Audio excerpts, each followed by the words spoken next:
Okay, तो नाम suggest कर रहा है कि हम यहाँ पे दो चीजें पढ़ेंगे, एक पढ़ेंगे मेटल्स और एक पढ़ेंगे नॉन मेटल। तो सबसे पहली बात ये आती है कि आपको इसमें डिफरेंस पता होना चाहिए कि मेटल क्या होता है और नॉन मेटल क्या होता है। तो जहां तक मेरी नॉलेज है उस हिसाब से मेटल का सबसे बड़ा कैरेक्टर होता है metals have tendency to lose electron. और नॉन मेटल्स, मेटल हमेशा कैसा बनाएगा? पॉजिटिव बनाएगा, है ना, मतलब इलेक्ट्रो पॉजिटिव नेचर होता है, इसको हम बोल सकते हैं इलेक्ट्रो पॉजिटिव नेचर। यानी कि ये क्या बनाएगा? हमेशा कैटायन बनाएगा। जबकि non metals have tendency to accept या गेन इलेक्ट्रॉन, यानी कि ये इलेक्ट्रो, ये एनायन बनाएगा।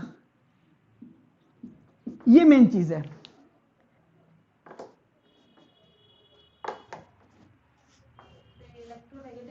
हाँ, जिसकी भी वैलेंसी इलेक्ट्रोनेगेटिव कह सकते हैं आप, नेगेटिव में होती है, वो आपका नॉन मेटल होता है। ये आपने पढ़ रखा है, अभी हमने पीरियडिक क्लासिफिकेशन पढ़ा था। इसके अलावा कुछ फिजिकल प्रॉपर्टीज देखते हैं मेटल्स के लिए, आपको भी पता है, मेरे को भी पता है। जैसे मेटल्स कैसी होती है? सोनोरस होती है। सोनोरस का मतलब रिंगिंग साउंड, साउंड नहीं, रिंगिंग साउंड। इसके अलावा ये ब्रिटल होती है?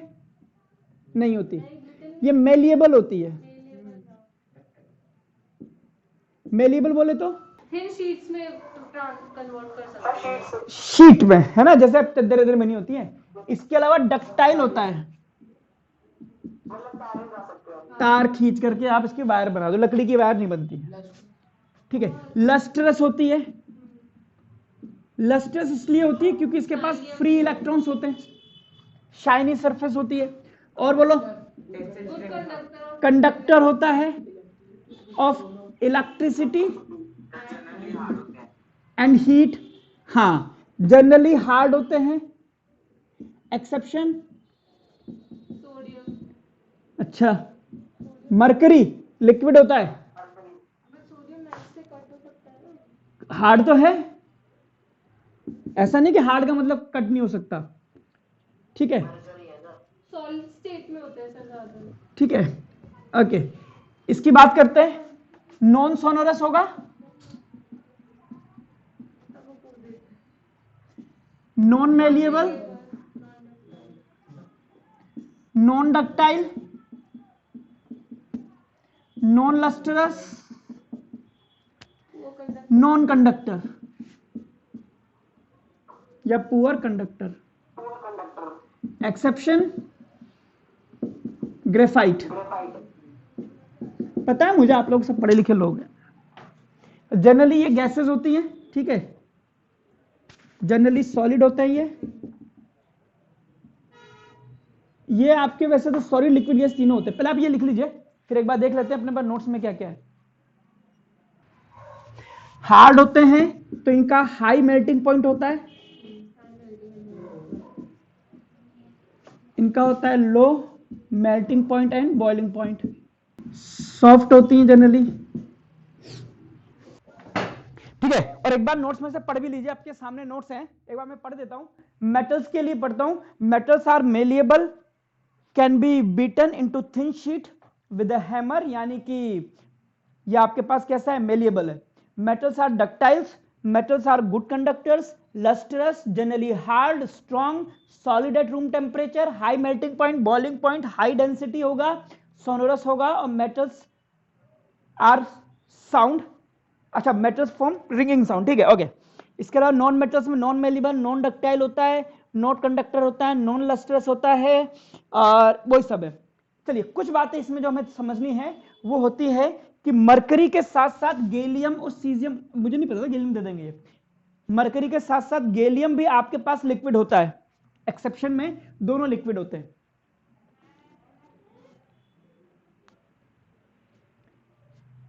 अर्थ क्रस्ट पर मैक्सिमम जो मेटल मिलती है वो है aluminium.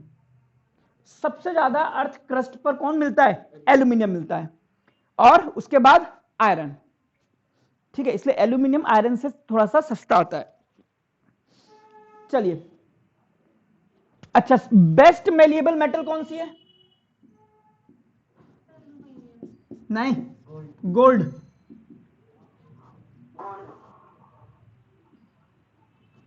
Gold is the best malleable metal, और बेस्ट डक्टाइल भी यही होगा, और बेस्ट कंडक्टर सिल्वर।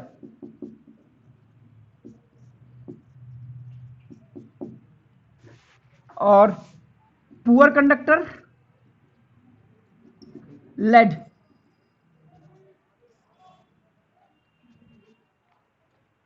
एकमात्र लेड है जो कि नॉन कंडक्टर है। ठीक है, इसके अलावा आयो, हाँ बोलो। पोटेशियम तो मोस्ट रिएक्टिव होता है ना? नहीं, मोस्ट रिएक्टिव सीजियम होता है। ओके। सोचो ना, मेटल की रिएक्टिविटी में सबसे रिएक्टिव मेटल नीचे मिलेगी ना, टॉप टू बॉटम रिएक्टिविटी बढ़ती है, इसीलिए पढ़ाया जाता है ताकि दिमाग भी लगा हो आप। तो वहाँ लस्टरस पे भी लिखेंगे ना, एक्सेप्शन में आयोडीन। आयोडीन कहाँ गया अभी? लस्ट्रस का exception, exception iodine. Graphite. Graphite का लिख तो दिया। ठीक है, और कोई है? और लिक्विड नॉन मेटल का एग्जांपल है ब्रोमाइन। एकमात्र लिक्विड नॉन मेटल है?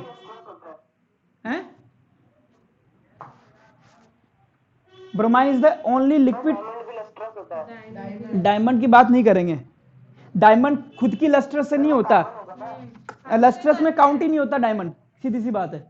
हार्ड भी तो होगा। हार्ड हो गया वो, एक अलग, वो तो नॉन मेटल में आ गया ना, वो तो फिर कार्बन की इलेक्ट्रोपिक फॉर्म में।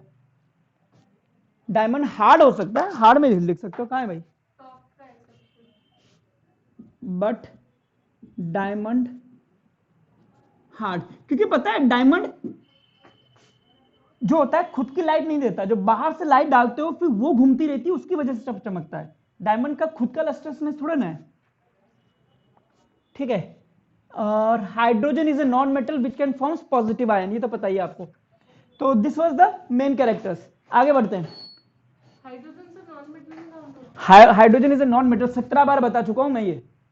आपने कहा था ना मैं विच properties of copper of aluminium make suitable for electric wire, ductile होता है। देखते जाइए, क्वेश्चंस आपके सामने। An element Y on reacting with oxygen from Y2O, बताइए एक एलिमेंट Y2O बनाता है तो ये वाटर में घुल जाता है, ये सब। हाँ बताइए कौन हो सकता है ये?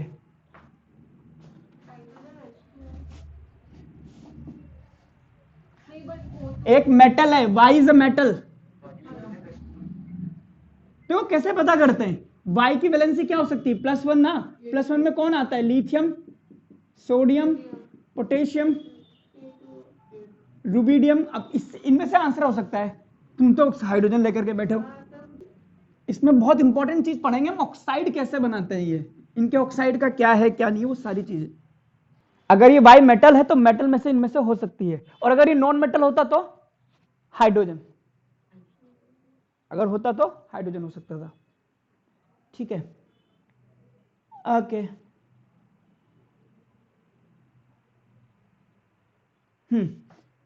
तो रिएक्शंस बाद में देख लेंगे, पहले हम देखते हैं इसके ऑक्साइड्स।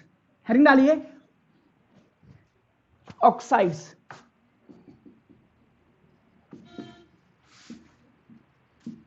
मेटल्स और नॉन मेटल।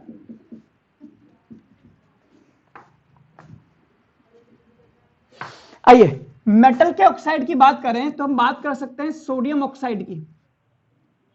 और जब इस सोडियम ऑक्साइड को पानी में डाला जाता है तो क्या बनाता है? NaOH, sodium hydroxide. ये ऑक्साइड जो बना रहा है वो क्या है? बेस। तो ये क्या कहलाएगा? Basic oxide. इसका मतलब ये हो गया कि metallic oxide are basic. Clear? अगर हम इसकी बात करें, फॉर एग्जांपल एस सल्फर का ऑक्साइड ले लें SO2, और इसको जब आप पानी में डालेंगे तो H2SO3 बना सकता है। ये भी क्या है? एसिड। तो ये ऑक्साइड कैसा हो गया? एसिडिक ऑक्साइड्स, यानी कि non metallic oxides are acidic. लिखिए इसको।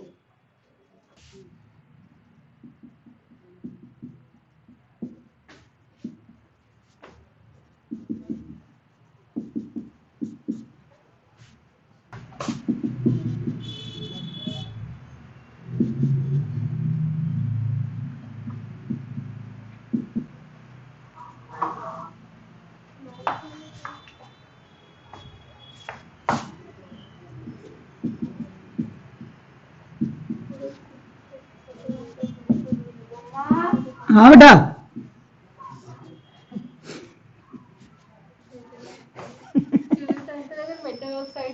Metal oxides are basic and non soluble, पानी में नहीं घुलता। बट सोडियम और पोटेशियम के ऑक्साइड सोल्यूबल होते हैं, इसीलिए इनको हम बोलते हैं एल्कली मेटल्स। एल्कली का मतलब जिनके ऑक्साइड पानी में घुल जाते हैं।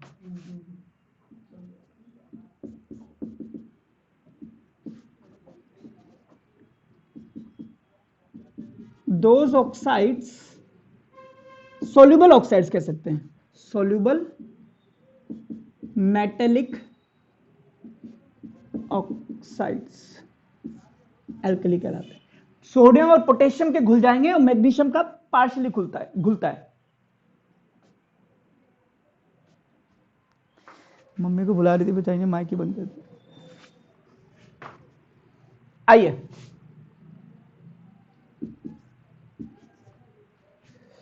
एम्फोटेरिक ऑक्साइड भी होते हैं इसमें। एम्फोटेरिक का मतलब, एम्फ का मतलब दो तरह का नेचर। कैसा? Oxides showing acidic plus basic character. अब इसमें हमारे पास दो हैं, एक है एल्यूमिनियम का ऑक्साइड और एक है जिंक ऑक्साइड। अब देखिए, अगर मुझे इसका एसिडिक बिहेवियर बताना है तो इसकी रिएक्शन किससे करा दूंगा? बेस से। अगर मुझे इसका बेसिक बिहेवियर बताना है तो इसकी रिएक्शन में करा दूंगा, ये देखिए। सिमिलरली जिंक ऑक्साइड का एसिडिक कैरेक्टर बताना है मुझे तो जिंक ऑक्साइड की रिएक्शन किससे करा दूंगा मैं? बेस से। सबसे अच्छा बेस हमारे पास NaOH होता है। और अगर इसका बेसिक कैरेक्टर एक्सप्लेन करना है तो मैं इसकी रिएक्शन किससे करा दूंगा मैं? HCl से। अब देखो, अब ये रिएक्शंस में ये तो आप करा दोगे, एल्यूमिनियम क्लोराइड और H2O, ये तो आप अपने तरीके से करा दोगे, AlCl3 प्लस H2O, अगर आपने बेसिक लेक्चर करें। ठीक है, बैलेंसिंग भी आप कर दोगे।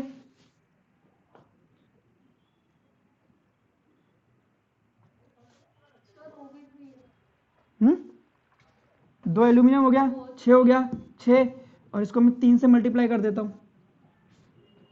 क्लियर? अगर मैं इसकी रिएक्शन कराऊं तो ZnCl2 प्लस H2O, चलो ये भी हो गया। बट ये वाली रिएक्शन आप अपनी मर्जी से नहीं करा सकते, इसलिए ये रिएक्शन याद करनी पड़ेगी। इसमें बनता है एल्यूमिनेट। अगर आपको बेसिक्स याद हो, अगर आपको बेसिक्स याद हो तो मैंने आपको कराया था, एल्यूमिनेट भी लिखाया था। एल्यूमिनेट होता है AlO2 -1। एक मैंने आपको लिखवाया था जिंकेट, ZnO2 -1। -2। यहां से याद होना चाहिए आपको। अब एल्यूमिनियम सोडियम हाइड्रोक्साइड से रिएक्शन कराएगा तो सोडियम एल्यूमिनेट बनाएगा। तो सोडियम एल्यूमिनेट कैसे बनेगा? सोडियम एल्यूमिनेट कैसे बनेगा? सोडियम +1 एल्यूमिनियम -1, तो ये दोनों मिलकर के बनाएंगे। ऐसे यहां पे सोडियम जिंकेट बनाएगा, तो सोडियम प्लस और जिंकेट -2, इसका 2 इसके नीचे आ जाएगा।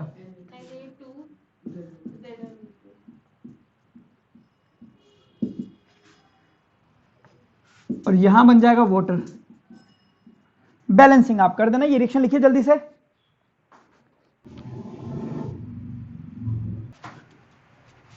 आइए, अब हमसे ये रिएक्शन दे दे, अब पूछे बताइए एल्यूमिनियम ऑक्साइड किसकी तरह बिहेव कर रहा है।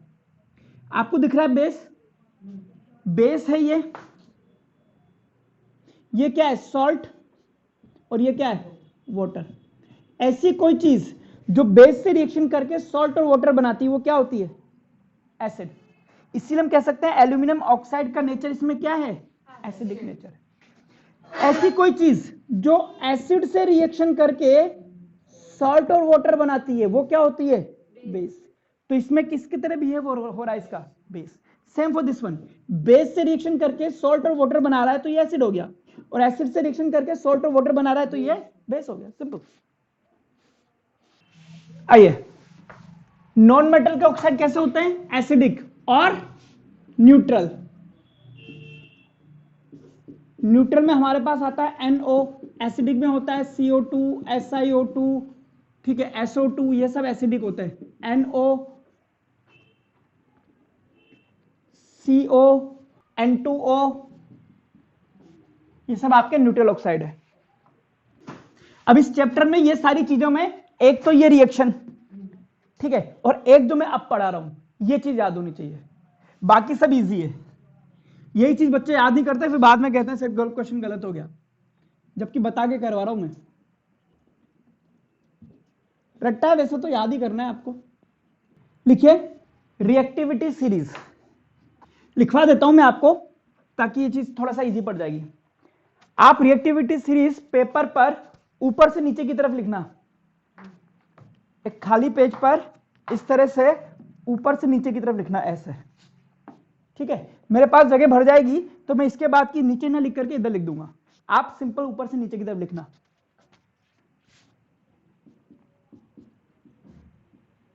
लिखिए इसको।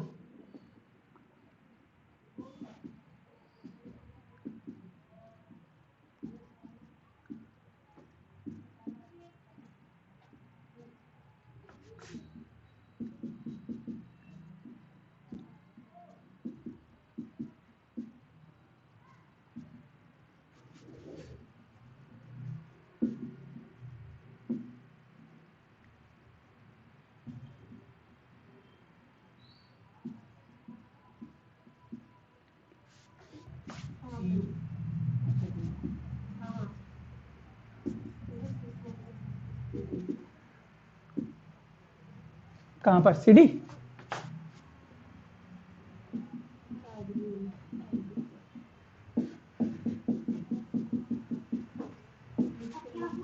हाँ बेटा,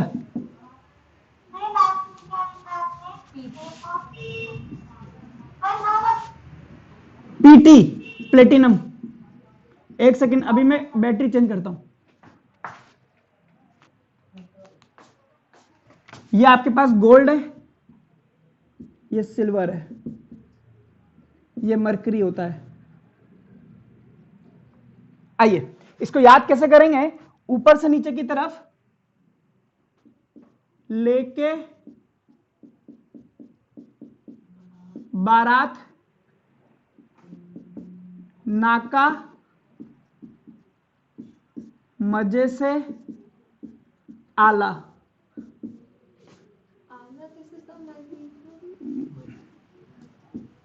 मजे से आला, मन जब करे फेंक दे कदे तो कैडमियम, फेंक दे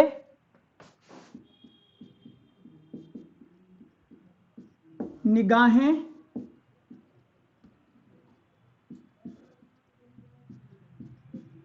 सुंदरी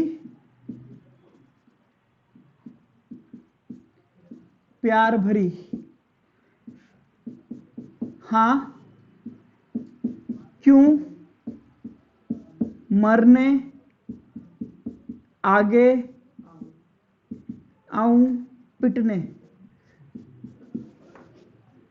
लिखिए, लेके बारात नाका मजे से आला, मन जब करे फेंक दे निगाहें सुंदरी प्यार भरी, हाँ क्यों मरने आगे आऊं पिटने। मरने से बोले तो मरकरी, अब आगे जाएगा तो पिटेगा नहीं क्या फिर सुंदरी के। आइए, ये आपके पास ऊपर वाली मोर रिएक्टिव है, नीचे वाली लीस्ट रिएक्टिव है।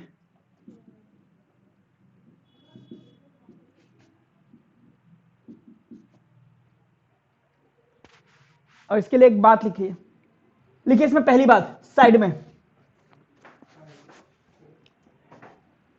क्योंकि एमसीक्यू में काफी क्वेश्चन आएंगे तो आपको एक लाइन से याद हो जाएगा सब कुछ। लिखिए, ऊपर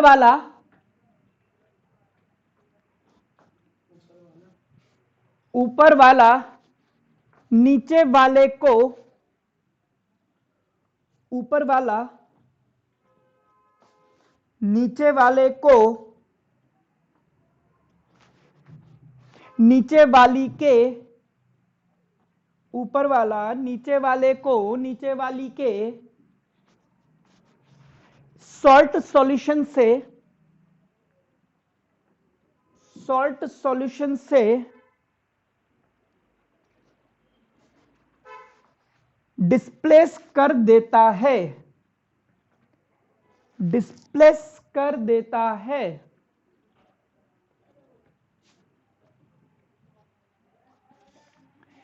तो इसमें अंडरलाइन करना, सॉल्ट सॉल्यूशन किसका होना चाहिए, नीचे वाले का, यानी कि more reactive metals less reactive metals को डिस्प्लेस कर देती है।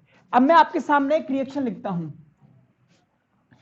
जिंक की रिएक्शन कॉपर सल्फेट से करा दी और आपसे बोल दिया कि ZnSO4 और कॉपर बन गया, और एक बोलता है कॉपर ZnSO4 से रिएक्शन करके कॉपर सल्फेट और जिंक बनाता है।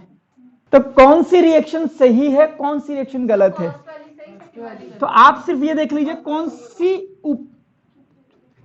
ऊपर आती है। तो जिंक ऊपर आती है कॉपर से, तो जिंक के पास ताकत है कि जिंक ऊपर वाला नीचे वाले को नीचे वाली के सॉल्ट सॉल्यूशन से डिस्प्लेस कर देता है। तो ये रिएक्शन पॉसिबल है, ये नहीं पॉसिबल है। अगर मैं आपसे बोलूं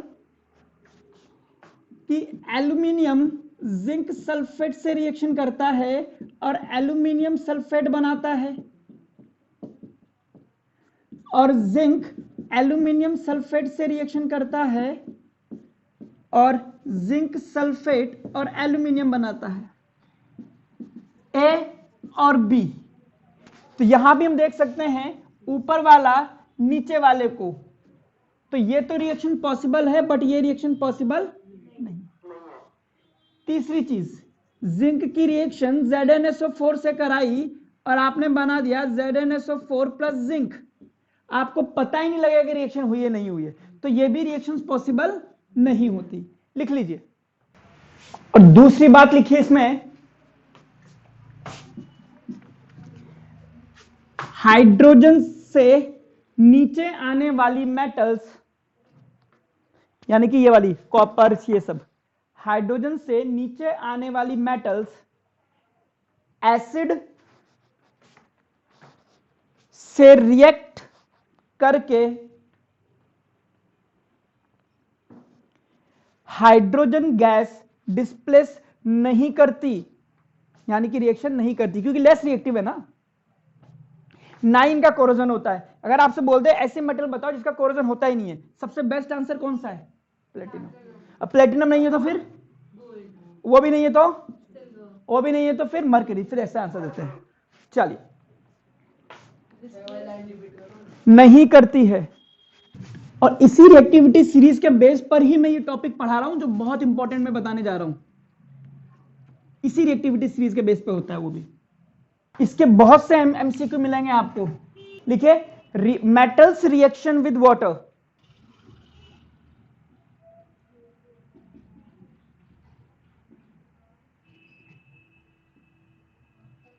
ये मेरे दिमाग में है, ठीक है, ये मेरे दिमाग में है। तो सबसे पहली बात ये कि metals react with water to form metal oxide and hydrogen gas. Metal oxides are soluble in water, thus they form metal hydroxide। क्या कहता है कि मेटल जब होती है, जैसे हम बात करें सोडियम, सोडियम क्योंकि वाटर से रिएक्शन करती है तो बनाती है सोडियम ऑक्साइड। फिर ये सोडियम ऑक्साइड पानी के अंदर घुल जाता है और बनाता है सोडियम हाइड्रोक्साइड। ये बात उसने कही है, आपकी स्क्रीन पर लिखा हुआ है reaction of metals with water में कि metals react with water to form metal oxide and hydrogen gas. तो मेटल ऐसा समझ लो, मेटल जब वाटर से रिएक्शन करती है तो मेटल ऑक्साइड बनाती है और हाइड्रोजन गैस डिस्प्लेस करती है। बट कौन सी ऐसी मेटल है जो ये काम नहीं करेगी? हाइड्रोजन से नीचे आने वाली, कॉपर, सिल्वर, प्लेटिनम, ये नहीं करेगी।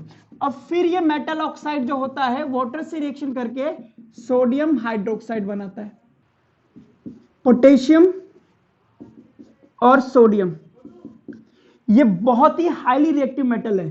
तो potassium and sodium react violently with water. इतनी ज्यादा रिएक्टिव है, यानी कि सोडियम प्लस पोटेशियम को अगर पानी में डालो या सोडियम को पानी में डालो तो ये बहुत ज्यादा एक्सोथर्मिक रिएक्शन होती है, that can catch fire.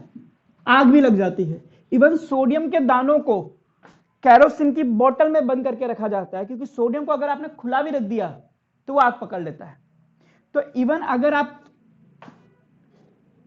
Lab में गए हो तो लैब में सोडियम के जो दाने होते हैं उसको इस तरह से रखा जाता है और कैरोसिन की बोतल में बंद कर दिया जाता है ताकि सोडियम के दानों का कोई भी एटमॉस्फेरिक कांटेक्ट ना हो। जब हमको यूज करना होता है तो हम ये सोडियम के दाने इसमें से निकाल करके फिल्टर पेपर पे दबा दबा करके सुखा लेते हैं।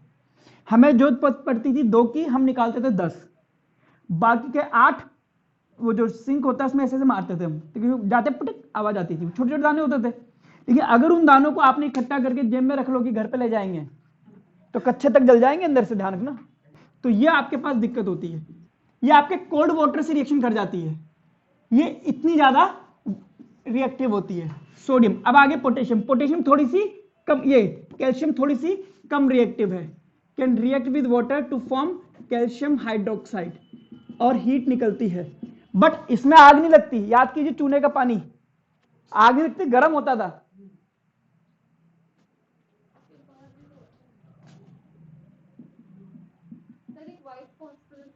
इसके बाद करता है मैग्नीशियम पे। आइए, ये बताइए, ये कोल्ड वाटर से रिएक्शन करता है, ये आपके पास नॉर्मल वाटर से रिएक्शन कर देगा, ये नॉट रिएक्ट विद वाटर, क्योंकि रिएक्टिविटी धीरे धीरे कम हो रही है। ये नॉर्मल या कोल्ड से भी कर देगा। ये होगा हाईली एक्सोथर्मिक, यानी कि catches fire, catches fire cold water से विद हॉट वाटर। तो चौथी चीज ये है magnesium plus cold water, no reaction. But magnesium with hot water reaction होती है। क्यों? क्योंकि मैग्नीशियम लेस रिएक्टिव होता है।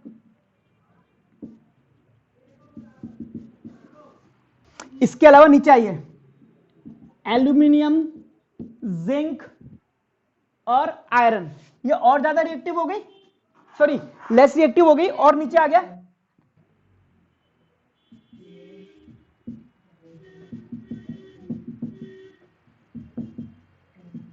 अच्छा बताइए, पोटेशियम कर जाएगा स्टीम से रिएक्शन? जब वो कोल्ड वाटर से कर रहा है तो स्टीम से क्यों नहीं करेगा? तो ये मत लिखना कि भाई साहब सर आपने तो इसमें लिखाया था कि ये रिएक्ट करता है वो नहीं करता है, बिल्कुल उल्टा काम मत कर देना, वरना फिर पॉकेट में सोडे में डाल दूंगा तुम्हारे।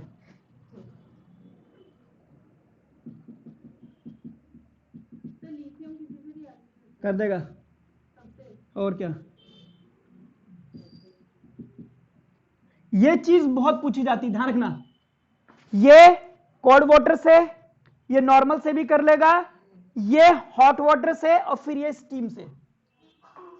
तो इधर साइड में दोनों तरीके से लिखते जाना, याद होना चाहिए बस। और कॉपर ऑपर ये करेंगे ही नहीं, ये तो हाइड्रोजन से नीचे आ गए, तो और भी गए गुजरे। जब ये स्टीम से करे उसके बाद तो क्या बचता है। चलिए साहब, चलिए क्वेश्चन पढ़ते हैं। A metal with shiny appearance react with hot water, also with dilute hydrochloric acid, evolving hydrogen gas, suggest giving reason why this metal cannot be copper. Copper तो करती नहीं रिएक्शन, तो कौन सी मेटल इनमें से जो गर्म पानी से रिएक्शन कर जाए? पोटेशियम, सोडियम, मैग्नीशियम, सारी कर जाएंगे। लेकिन कहते हैं कि सिर्फ हॉट से करती है, कोल्ड से नहीं करती। ठीक है, ओके। और बात करते हैं, आइए, हो गया ये, भूलना मत इसको। और बात कीजिए, लिखिए metals reaction with acid. Sodium की रिएक्शन कराइए एसिड से, अपने आप कराइए। मैग्नीशियम से कराइए,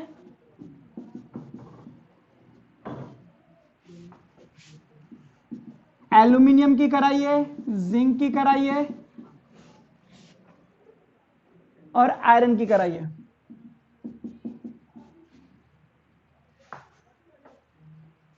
सिंपल, NaCl प्लस हाइड्रोजन, क्योंकि एसिड जब भी मेटल से रिएक्शन करती है तो हाइड्रोजन गैस मेटल जब भी एसिड से रिएक्शन करती है हाइड्रोजन गैस निकालती है। बैलेंस भी करते जाइए साथ में।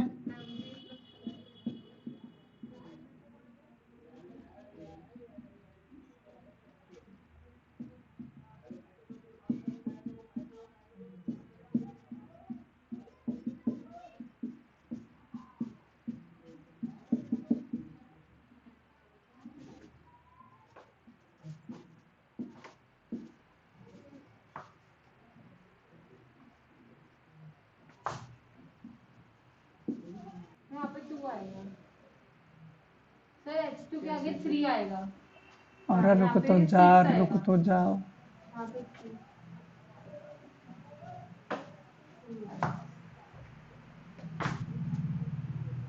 आइए, अब बताइए इनमें से सबसे ज्यादा वॉलेंटली कौन रिएक्ट करेगा?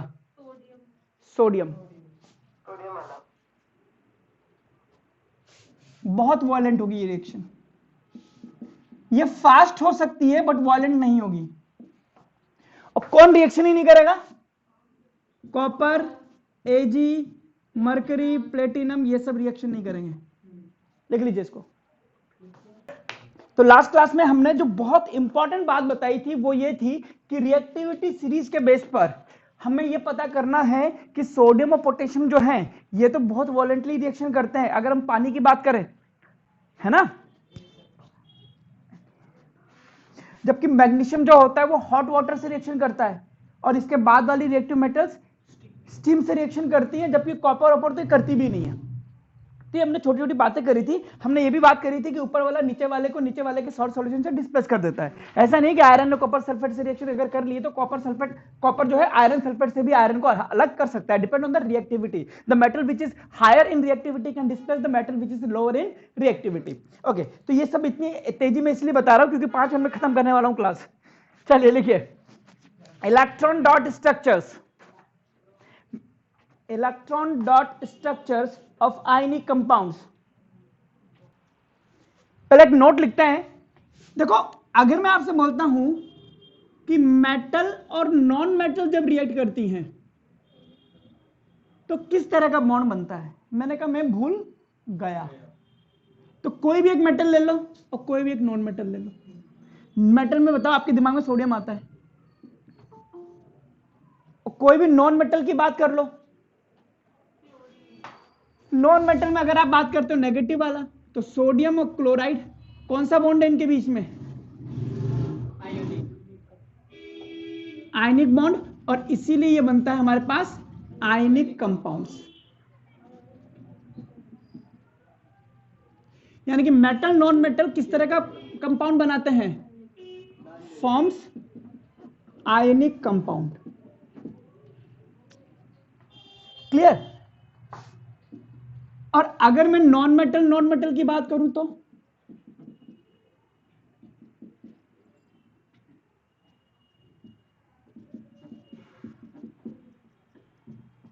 कोई भी नॉन मेटल याद कर रहा हो, हाइड्रोजन, ऑक्सीजन, इनको मिला करके H2O। H2O कैसा है? कोवेलेंट कंपाउंड है। क्या होता है कोवेलेंट कंपाउंड? हम आपको नेक्स्ट चैप्टर में बताएंगे। उसमें इलेक्ट्रॉन की शेयरिंग होती है। ठीक है, चलिए, एक तो ये बात, ये रहा ना, ये तो हम पढ़ा देंगे। आयनिक कंपाउंड की बात करें, जैसे सोडियम और क्लोराइड, इस पे पॉजिटिव, इस पे नेगेटिव आता है। चलो इसको भी हम बाद में बात करेंगे, पहले आप इतना लिख लो।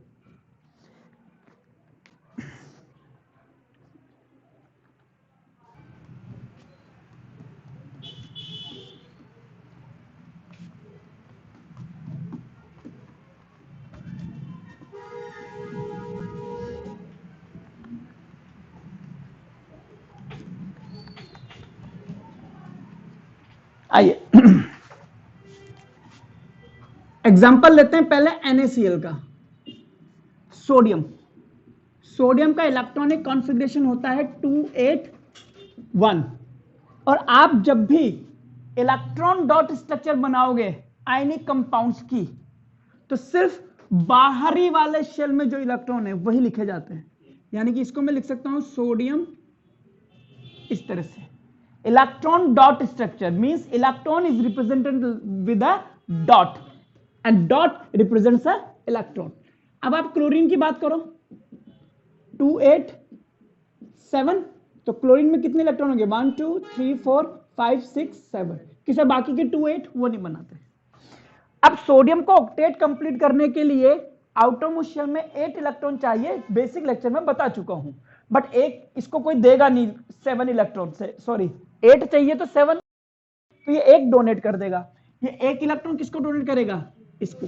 जैसे इसको डोनेट करेगा तो सोडियम पे क्या चार्ज आ गया? प्लस, और क्लोरीन पे आ जाएगा आपके पास नेगेटिव। अब इस प्लस और माइनस की वजह से इन दोनों में अट्रैक्शन फोर्स लगता है और ये आपस में पास आ जाते हैं। सोडियम तो ये हो गया, और इसके बहुत पास क्लोरीन के शेल में कितने इलेक्ट्रॉन हैं? 8। और ये प्लस माइनस होने की वजह से इनके बीच में एक फोर्स लगता है। चार्जेस के बीच में जो फोर्स लगता है, इस फोर्स को नाम देते हैं हम इलेक्ट्रोस्टैटिक फोर्स। और इस इलेक्ट्रोस्टैटिक फोर्स को केमिस्ट्री में नाम दिया जाता है आयनिक बॉन्ड। तो ये क्या है? Electron dot structure of NaCl। अगर आपको 1 नंबर में पूछता है तो सिर्फ ये बता देना, 2 नंबर में पूछता है तो पूरा का पूरा लिख करके एक्सप्लेन कर रहा, आपके नोट्स में लिखा हुआ है। Plus minus, plus plus repel करते हैं, कौन से फोर्स से रिपेल करते हैं? फोर्स का तो नाम होता है ना, फोर्स का नाम होता है। आपको अर्थ खींच रही है, किस फोर्स से खींच रही है? Gravitational force. ऐसे प्लस प्लस रिपेल करते हैं, like charges repel each other, which force? Electrostatic force. Magnet iron को अट्रैक्ट करती है, कौन से फोर्स से? Magnetic force. ऐसे प्लस प्लस को रिपेल करता है, कौन से फोर्स से? Electrostatic force. प्लस माइनस को अट्रैक्ट करता है, कौन से फोर्स से? Electrostatic force. जो चार्जेस के बीच में अट्रैक्शन और रिपल्शन का जो फोर्स लगता है, that is called as electrostatic force. आइए ऐसे एक और एग्जांपल लेते हैं, मैग्नीशियम क्लोराइड का। अब यहां पर अगर हम देखेंगे तो सोडियम की जगह magnesium, atomic number 12, outermost shell में 2 इलेक्ट्रॉन, और सोडियम की जगह मैग्नीशियम और यहां पे 2 इलेक्ट्रॉन। अब देखिए क्लोरीन को तो एक ही चाहिए, और मैग्नीशियम कितने देने चाहता है? 2, इसीलिए आपको 2 क्लोरीन बनाने पड़ेंगे। वो चीज हमें यहां से भी दिख रही है, एक मैग्नीशियम के साथ में 2 क्लोरीन, तो 1 क्लोरीन आपको और बनाना पड़ेगा और 1 इलेक्ट्रॉन इसको दिखाना पड़ेगा, ठीक है। फिर आपके पास में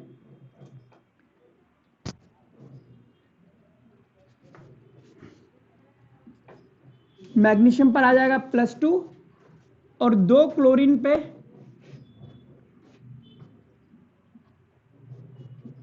-1।